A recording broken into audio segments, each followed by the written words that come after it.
Well, as per usual on Weekend Live around this time, we get to appreciate some of these structures in and around us. Architect Nadine Naidoo chooses the historical Lilliesleaf Farm in Rivonia, north of Johannesburg, mainly because of its simplicity in design.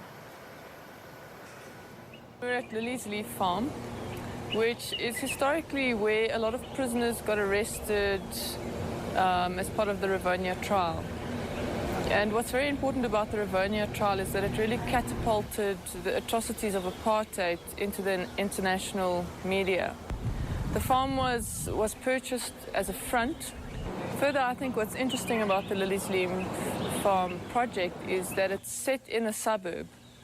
And it's quite a challenge to create a monument to something and yet respect the suburban context.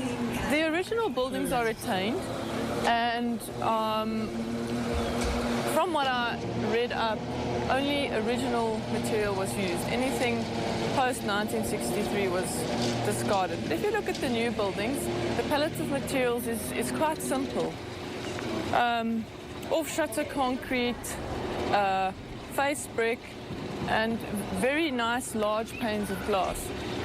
There is a thread that runs through these different memorials and museums. Like if you look at the Apartheid Museum, Hector Peterson, this, and possibly Freedom Park, there is a palette of materials that runs through the buildings.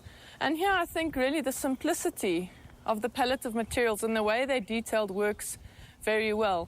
Like your red face brick is used, but where it meets the building, the bricks, the top row of bricks recede and create a little shadow line, small details like that.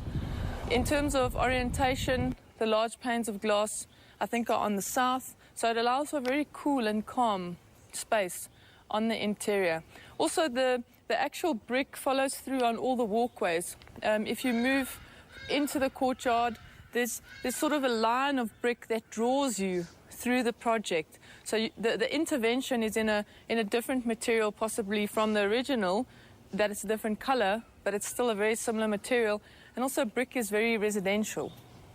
You'd notice that this building actually runs down into the land. So one could actually say that the farm actually goes over the building. And if you think that we're standing in the middle of Rivonia, it's actually extremely peaceful and very quiet. I think what's also important is sort of where large existing trees on site have been kept and respected, and the building goes around them rather than just removing them. You know, I think this makes for a very quiet and peaceful courtyard. This is really where you see the landscape actually coming up onto the building, forming part of the building's roof, which is also, you know, insulates the building. It acts as an insulator. I think, you know, it's really not your norm as to what's out here in the north. I think it's a very sensitive architecture. I think the detailing is well handled, especially in the interiors of the buildings. Spaces are very calm, very serene, really giving you the idea of a very peaceful sort of farm setting.